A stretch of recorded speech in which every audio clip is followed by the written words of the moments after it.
আসসালামু আলাইকুম ভিউয়ার্স, কেমন আছেন সবাই? সবাইকে স্বাগতম জানাচ্ছি আজকের নতুন ভিডিওতে। আজকের ভিডিওতে আমি দেখাবো কিভাবে একাদশ শ্রেণীতে ভর্তির আবেদন করতে হয়। তো যারা এখন একাদশ শ্রেণীতে ভর্তি হবা অর্থাৎ ছোট আছো, যারা এসএসসি পরীক্ষা দিছো এবার, তারা কিভাবে আবেদন করতে পারবো, অথবা যারা বড় আছেন তারা কিভাবে আপনার ভাই বোন অথবা আপনার সন্তানে আবেদন করবেন, সেটা আমি আজকের ভিডিওতে দেখিয়ে দিব। তো ভিডিওতে আপনারা পরিপূর্ণ গাইডলাইনটা পাবেন। তো সম্পূর্ণ ভিডিওটা সবাই দেখবেন। তো একাদশ শ্রেণীতে ভর্তির জন্য এখন যে স্মার্ট ভর্তির সিস্টেমটা করা হয়েছে, সেখানে আপনাদেরকে শুরুতে একটা অ্যাকাউন্ট করে নিতে হবে। এবং অ্যাকাউন্টটা করার জন্য ওয়েবসাইটে চলে আসবেন, xi-class-admission.government.bd-তে। ওয়েবসাইটে আসার পর এখানে সাইন আপে ক্লিক করবেন। তো সাইন আপে ক্লিক করার পর এখানে আপনার রোল নাম্বারটা দিতে হবে, তারপরে বুথ সিলেক্ট করে দিবেন, তারপরে বছর সিলেক্ট করবেন, তারপরে রেজিস্ট্রেশন নাম্বারটা দিবেন। এরপর আপনার মোবাইল নাম্বারটা দিবেন, কারণ হচ্ছে এই মোবাইল নাম্বারে আপনার পিন এবং পাসওয়ার্ড দুইটাই চলে যাবে। এরপর সাইন আপে ক্লিক করবেন। তার আগে আমি পড়েছি এবং বুঝতে পেরেছি এখানে সাইন আপ ক্লিক করে নিতে হবে। এরপর সাইন আপে ক্লিক। তো আমাদের সাইন আপ করা কমপ্লিট হয়ে গেছে। সাইন আপ করার পর আপনার মোবাইলে একটা এসএমএস চলে আসবে। তো আমার মোবাইলে একটা এসএমএস চলে আসছে যেখানে ইডু আইডি এবং পাসওয়ার্ডটা দিয়ে দিছে। তো আমি এখন এখানে ইডু আইডিটা দিব। আর ইডু আইডিটা হচ্ছে মূলত রেজিস্ট্রেশন নাম্বার। যদি আপনারা একটু খেয়াল করেন তাহলে দেখতে পারবেন যে আপনার রেজিস্ট্রেশন নাম্বার দিয়েই আপনার ইডো আইডিটা দেওয়া হয়েছে।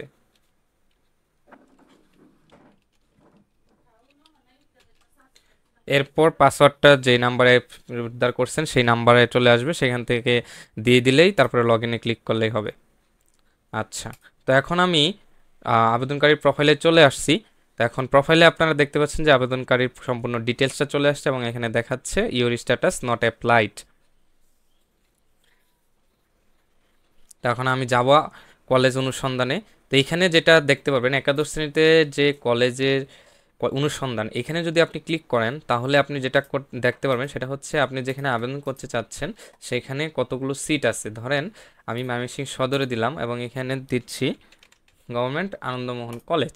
তো এই আনন্দমোহন কলেজের সর্বনিম্ন আবেদনের জন্য যোগ্যতা হচ্ছে আপনার 4.50, সায়েন্সে এবং হিউম্যানিটিসে হচ্ছে 3.00, বিজনেস স্টাডিজে 3.00, এবং সব প্রতিষ্ঠানে ভর্তির জন্য ন্যূনতম যোগ্য এখানে কোনো নাই। তারপরে কোটার কোনো প্রাপ্যতা বিশেষ কোটার ন্যূনতম জিপি এমন কিছু নাই। তবে বরাদ্দযোগ্য আসন সংখ্যা হচ্ছে 436, 295, 250। তো এইগুলো সিট আনন্দমোহন কলেজে রয়েছে।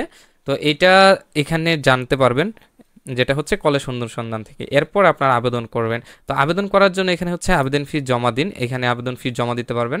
তো আবেদন ফি হচ্ছে আপনার 150 টাকা, কিন্তু এসএসএল কমার্সে যখন আবেদন করবেন তখন দেখা গেছে কিছু টাকা বেশি নিতে পারে, সেটা হচ্ছে আপনার আবেদন ফি। তো এইখান থেকে আমরা এসএসএল কমার্সে যাব।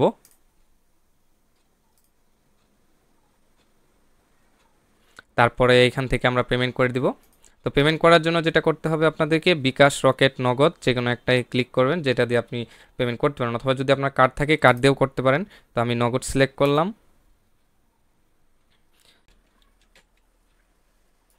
আচ্ছা, এখান থেকে আপনার নগদ অ্যাকাউন্টটা দিবেন। নগদ অ্যাকাউন্ট দেওয়ার পর প্রসিড, তারপর একটা ভেরিফিকেশন কোড আসবে।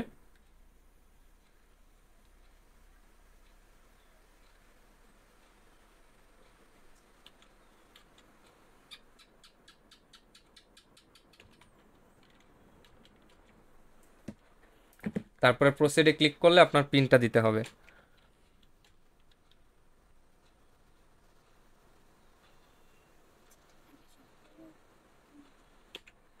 তারপরে প্রসিডে ক্লিক করবেন, তাহলে এরকম একটা অপশন আসবে। তাহলে দেখতে পারেন শুধু আপনার লেনদেন সফলভাবে সম্পন্ন করা হয়েছে।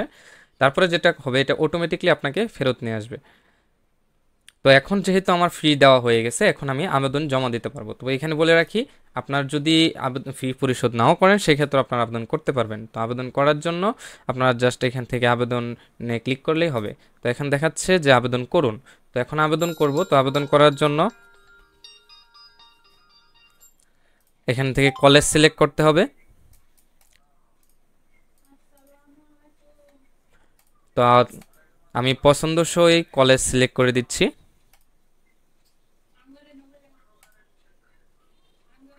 তো আমার কলেজ চয়েস করা কমপ্লিট। এখন আবেদন সাবমিট করুন ক্লিক করব। আবেদনটা সাবমিট করে দিচ্ছি, সব কিছু দেখা শেষ। তো এখন আমি এগিয়ে জেনে ক্লিক করব। তো আপনার আবেদনটি সফলভাবে সম্পন্ন হচ্ছে, আপনি আপনার পছন্দে এটি আপডেট করতে পারেন। অর্থাৎ আপনি যদি চান তাহলে এটাকে আবার পুনরায় আপনি আপডেট করতে পারবেন যদি আপনি চান আর কি।